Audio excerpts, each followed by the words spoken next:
Hey, yo soy el doctor Julián Sagredo y hoy presentamos las pruebas contundentes y ocultas del fraude electoral de 2006 en México. Para aquellos que no lo saben, en las elecciones para presidente de la República de los Estados Unidos Mexicanos del año 2006 se produjo un masivo fraude electoral, que fue ocultado por casi todos los medios de comunicación, excepto el diario La Jornada.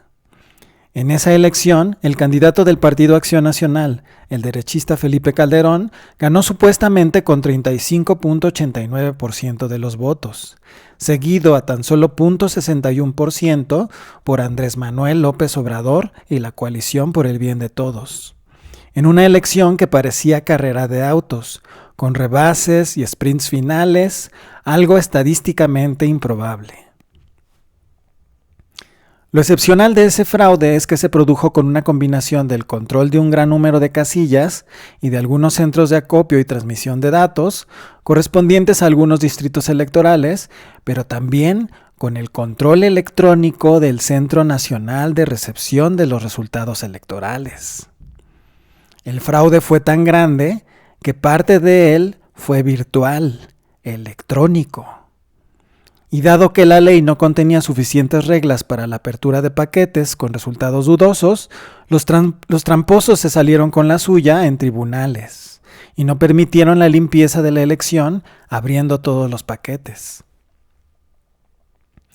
En el año de 2006 yo todavía no terminaba mis estudios de doctorado en el Instituto Tecnológico Federal Suizo de Zúrich, el ETH, que es una de las mejores escuelas del mundo y que tuve la suerte de atender. Viajé a México, voté por AMLO, observé el fraude a tiempo real, luego conseguí los datos de la elección y me puse a limpiarlos para poderlos leer y así poder analizar los resultados.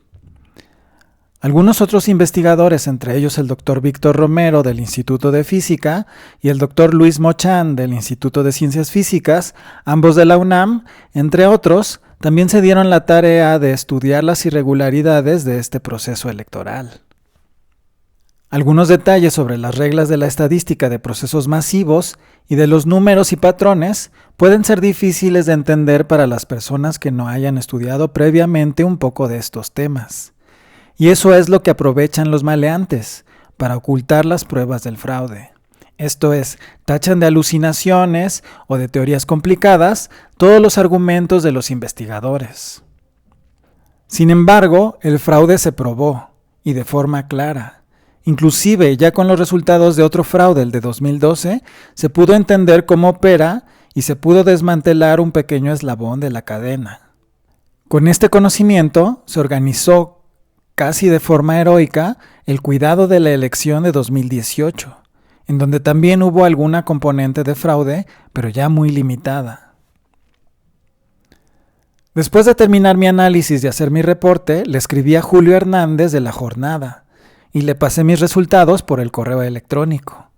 Dado que era una cuestión delicada, decidí utilizar un seudónimo que es Julen Sagardoa, de tal forma que cualquiera pudiera corroborar quién soy si así se decidiera investigarlo, pero que no fuera obvio encontrarme de forma inmediata. Julio amablemente publicó el estudio en la página electrónica de La Jornada y el doctor Luis Mochán lo subió a su archivo en donde todavía hoy se puede consultar. Se llama El verdadero resultado de la elección presidencial. En este estudio primero se muestra el resultado de la elección como fue mostrado por el PREP, que es el programa o conteo preliminar. En esta gráfica se observa cómo el PAN comienza con una gran ventaja que va perdiendo a gran velocidad y cuando se iban a cruzar la de López Obrador con la de Felipe Calderón, se presenta una especie de rechazo, se cambia la tendencia y terminan por caer los dos a la par sin permitir el rebase. Pero lo curioso de esta gráfica no es eso, sino que fíjense, los datos del PAN están ordenados de mayor a menor y los del PRI de menor a mayor. Perfectamente ordenados. Y hacia el final de la elección el PRI tiene un repunte, sube muchísimo y se lleva la ventaja de los otros dos candidatos y los mantiene a la misma distancia entre ellos. Por cierto, la votación del PRI en rojo es 10% más baja que lo mostrado. Le sumamos 10% para poderla ver bien junto con la de los otros dos candidatos. Las personas que no conocen bien la estadística pueden ver esta gráfica y decir, ok, bueno, pues eso ya pasó y ya, pero no. Miren cómo se ve la misma elección, pero revolviendo los datos al azar. Esta es una de las principales leyes de la estadística. Los muestreos al azar logran converger a la tendencia global, inclusive para muestras muy pequeñas. Por eso son útiles las encuestas. Las encuestas bien hechas, esto es, con muestras aleatorias. La primera conclusión es que el muestreo de la elección no fue aleatorio. Y algunos pueden decir, es que no es aleatorio. Y se escuchan risas en el fondo.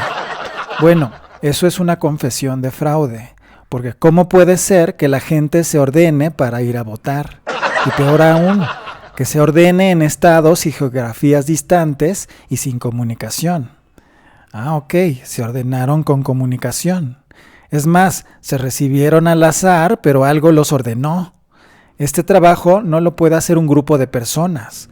Los ordenó un equipo de cómputo. Es un fraude electrónico. Tanto el doctor Romero como el doctor Mochán estuvieron de acuerdo. En sus resultados se encontraron lo mismo, el ordenamiento, la primera prueba. Pero necesitamos una prueba más directa, las manos en la masa. Esto se logró a través de las siguientes gráficas, que muestran la diferencia de votos en miles de votos entre Felipe Calderón y Andrés Manuel López Obrador. Antes de analizarla, piense cómo se debe de ver una gráfica así para una elección real. Pues muy fácil, se debe de ver una recta en la que el candidato ganador cada vez amplía más su ventaja en número de votos para mantener los porcentajes fijos. Por ejemplo, si yo gano con el 10% y votamos 100, la diferencia es 10 votos. Pero si votamos 200, la diferencia ya son 20 votos. Y si fuimos 1000, la diferencia son 100 votos. La ventaja crece linealmente. Pero según el PREP, Calderón comenzó con la mayor ganancia de votos de la jornada, que sí comienza recta, pero que rápidamente se vuelve curva, y que a partir de exactamente el 50% de los votos se revierte, y así vuelve a cambiar de pendiente varias veces hacia el final. Estamos viendo por lo menos 5 elecciones distintas. Cada una de las pendientes muestra un cálculo sobre la ganancia porcentual programada, pero fíjense bien, hay una región donde se ve que la gráfica cae, que nos muestra una tendencia a favor de López Obrador, que se traduce en que Obrador ganaría la elección con una ventaja amplia de 1 millón de votos por lo menos. Una prueba más. Se manipuló al sistema para agrupar las tendencias por lo menos en 6 grupos diferentes, con frenones y volantazos. ¡Qué bárbaros! Sin embargo, es otra prueba indirecta. Un tipo de gráfica que me funcionó muy bien para explicarle a la gente lo que estaba pasando es lo que se conoce como mini elecciones. Esto es agrupar los resultados por conjuntos de 5,000 casillas y presentarlos conforme se fueron presentando a tiempo real en el PREP. Otra vez, el orden de mayor a menor del PAN y de menor a mayor del PRI. Pero aquí se ve lo que pasó al final de la elección. Al parecer el PRI se robó la elección al final. Y más que nada, se dedicó a bajar a López Obrador a como diera lugar. Una operación prianista. Pero había un dato en los archivos del IFE que permite corroborar el fraude de forma directa, sin dejar espacio a ninguna duda, que no se puede rebatir ni contraargumentar. Esto es, la hora de recepción de los datos en los centros de acopio y transmisión de datos, conocidos como CEDATs. Si vemos la gráfica de diferencia de votos entre los dos principales candidatos, pero con la hora de llegada de los datos a los CEDATs, se hace evidente el fraude. A diferencia de la gráfica del PREP, la gráfica contiene al principio unos datos en los que se nota que AMLO estaba ganando la elección. La pendiente hacia abajo significa que AMLO va ganando más votos que Calderón, y es al 10% de la recepción de datos que comienza la operación fraude. Esta gráfica prueba el fraude porque si vemos la misma gráfica pero con la hora del PREP, es claro que los datos fueron manipulados por un sistema que operaba entre los CEDATs y el PREP. Esta gráfica, por un lado, prueba que el IFE metió la mano a la hora de ordenar los datos, con el pretexto de que tenían inconsistencias. Qué coincidencia, ¿no? Todo el primer 10% de la elección fue inconsistente según ellos, que significa que así lo marcaron ellos para medir la elección y planear su fraude. Es decir, así como lo hemos expuesto, ellos también saben que con un 10% es posible saber quién va a ganar. Pero al meterle mano después de ese primer 10%, hicieron de la gráfica un chiste. Que sube y que baja y que es curva, cuando en realidad esto debería de ser una simple recta. El cambio de pendientes lo que muestra es la gravedad del fraude. Este fue máximo justo después del 10% y se le va acabando el gas hasta el 65%. Cuando comienza nuevamente AMLO a recuperar su ventaja. Pero como ven, la gráfica que era simétrica entre el 10% y el 65% no les alcanzaría para ganar la elección, así que comenzó una nueva inyección entre el 75 y el 90% de los votos. Si graficamos las mini elecciones de conjuntos de 5,000 casillas, pero con la hora de llegada de los datos de los EDATS, desaparece el orden estricto en el PAN y en el PRI, es decir, fue el PREP el que manipuló los datos y los presentó ordenados de mayor a menor para el PAN y de menor a mayor para el PRI. Otra prueba del fraude electrónico. Algunos días después, ya en el cómputo distrital, que es el conteo oficial de la elección, sucedió algo revelador. Los datos, ya revueltos al azar, mostraban la tendencia clara en el 15%. Ganaría AMLO con 37% y Calderón alcanzaría poco más de 33%. Sin embargo, la coalición por el bien de todos de AMLO retrasó la inclusión de todas las casillas que tenían problemas con sus actas. El problema es que no tenían las actas, eran las casillas que no habían podido cubrir, y muchas también que sí cubrió pero que no cumplían las causas para su apertura. Tener el acta copia diferente al acta oficial, de forma increíble, no era causa de apertura de paquetes. Así que se retrasó el conteo y hacia el final, después del 80%, se revierte la elección. ¿Ustedes saben cuántos votos se necesitan para revertir una elección así? De ese tamaño fue el fraude. Veamos la gráfica de la diferencia entre los dos candidatos, reportada en el cómputo distrital. Se observa la tendencia de AMLO para ganar con 1.5 millones de votos y al 75% se ve el cambio de tendencia increíble. Todas las casillas que manipularon pues fueron apartadas para ser revisadas, pero nunca se permitió su revisión. Los representantes habían hecho bien su trabajo, pero no se les permitió ver el contenido de los paquetes. De aquí vemos que la elección presenta manipulación en por lo menos 25% de las casillas, un número enorme. Pero hay evidencia que en realidad es más, es como 1/3 de las casillas. Y el ordenamiento en el PREP muestra que esa manipulación fue ante todo electrónica y luego manual, para modificar actas en los días entre el PREP y el cómputo distrital. Algo de lo que se obtuvo prueba al ver en muchos distritos la entrada de funcionarios a las bodegas para modificar actas. Sin embargo, no tenían la capacidad de modificar los votos, solo las actas. Por eso no dejaron que se abrieran los paquetes. La gráfica de mini elecciones es reveladora. Muestra cómo el PRI mantiene su votación, lo que es normal, pero cómo el PAN explota y AMLO se desploma en el último cuarto de la elección. Esto es, las casillas manipuladas que fueron inyectando en orden de mayor a menor en el PREP durante el cómputo distrital, los representantes de la coalición de AMLO pudieron aislar los paquetes que se quedaron para abrirse, pero que al no dejarse abrir se contaron hacia el final de la elección, de hecho en orden, de las menos fraudulentas a las más fraudulentas. El estudio presentado en la jornada continúa analizando los errores aritméticos, pero esa era una pista falsa, que muchos analistas manejaban para no encontrar nada. Si se eliminaban las casillas con errores aritméticos, la elección no se modificaba. Es decir, al modificar actas, fueron muy cuidadosos de que los números sí fueran consistentes. Y esto también prueba que el fraude fue electrónico y luego manual y no al revés, pues no se podía de forma manual coordinar tal precisión en la modificación de las actas.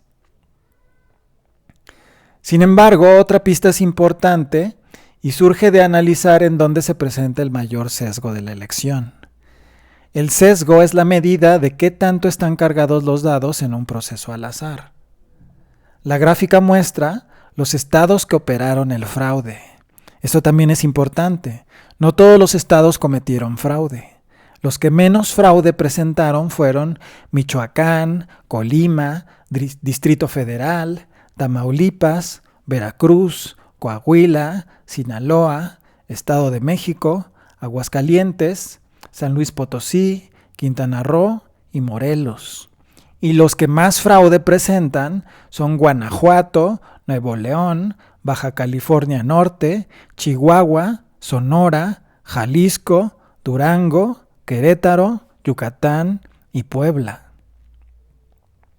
Esto revela que el fraude se dio en algunos estados de forma más marcada que en otros, en donde se controlaban los funcionarios de los distritos electorales. Muy importante esto porque el fraude se opera por distrito electoral. Lo que no se esperaban es que una elección fraudulenta a tiempo real se puede limpiar.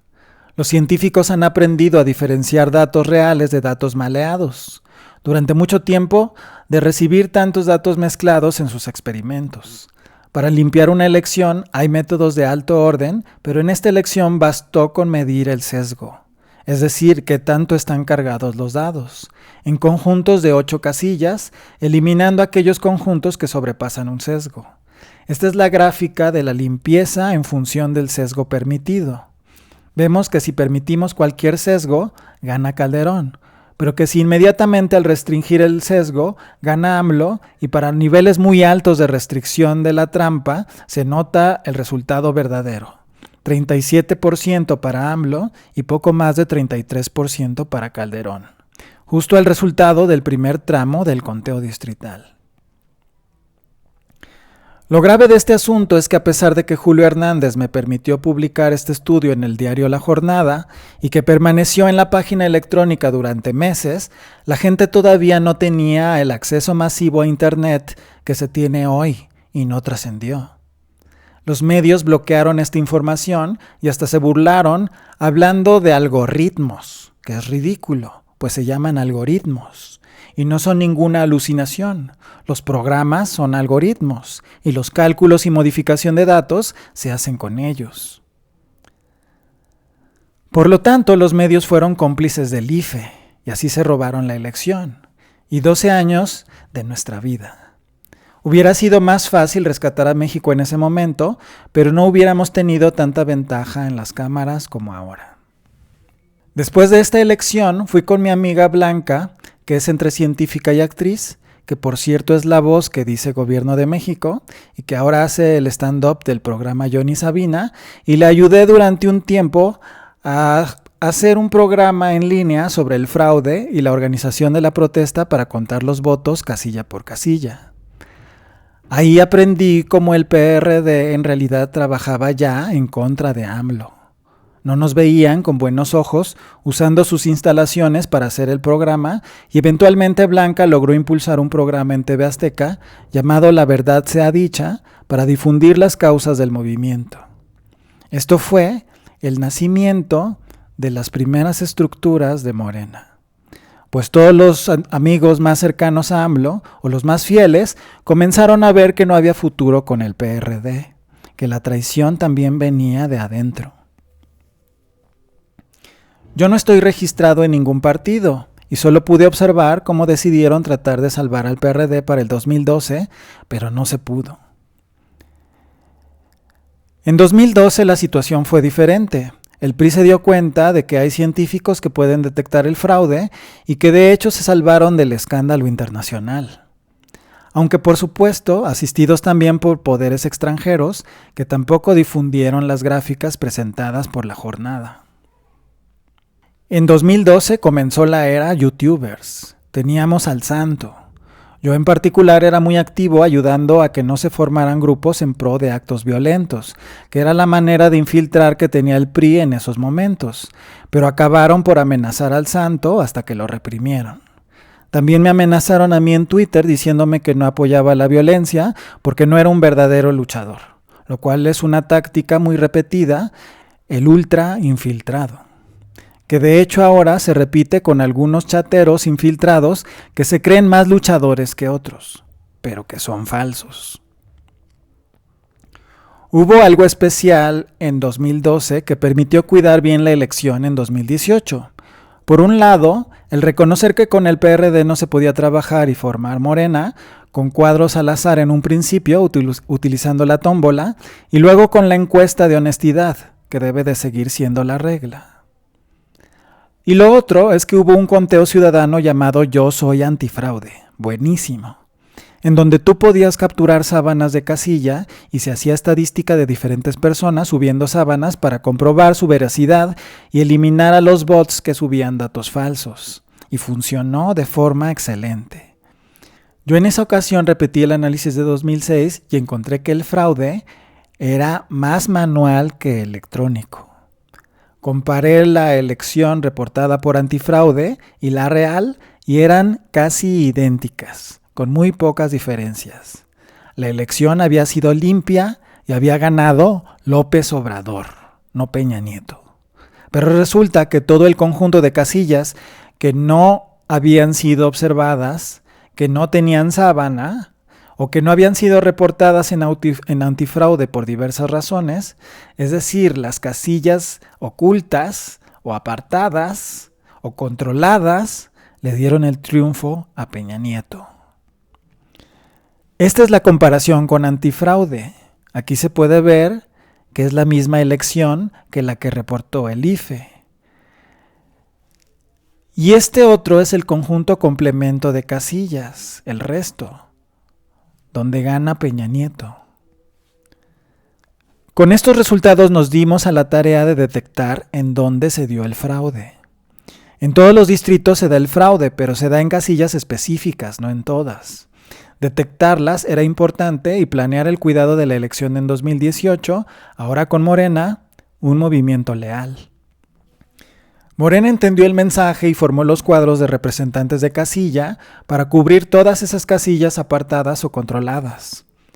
Yo mismo fui a hablar con representantes de Morena en el Estado de México y me quedé muy contento de que entendían bien la situación y estaban tomando medidas al respecto. Estimamos que sí hubo fraude en 2018, pero no fue masivo. Y aunque pudo haber afectado los números en las cámaras de representantes, no pudo modificar la mayoría absoluta de AMLO.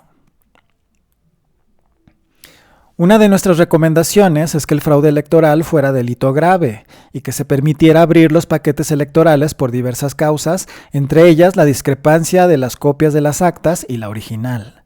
Todas estas propuestas ya han sido adoptadas y esperemos ver muy pronto una nueva democracia real en donde el voto de los ciudadanos sea respetado. Una democracia en la que también los ciudadanos maduren, conozcan las formas más comunes de manipulación, ya sea con miedo, con chantaje o con difamación, denuncien el fraude y participen en la toma de decisiones a través de referéndums y de foros en sus colonias y, ¿por qué no?, pronto en foros digitales también. El fraude electoral del 2006 y el movimiento que surge a partir de él son acontecimientos históricos muy importantes para la maduración de este país y su salida de la simulación democrática. Un país tan desigual es así porque así se ha planeado que sea. Una población indígena tan pobre es así porque así se les ha marginado y separado de todo servicio público.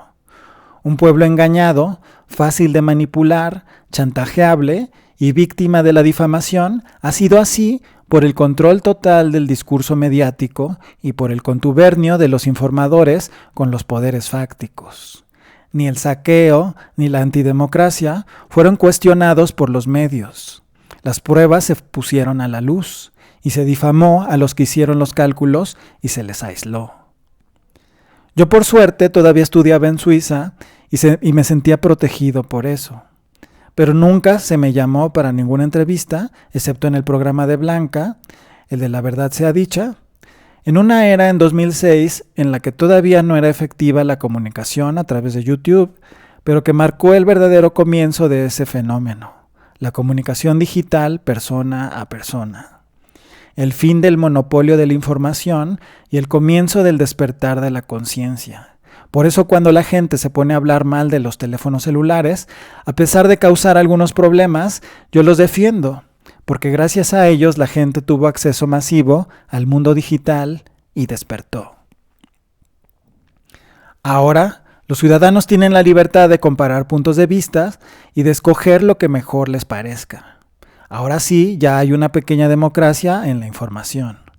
Y es nuestra tarea afianzarla, mejorarla, blindarla y llevarla a todos.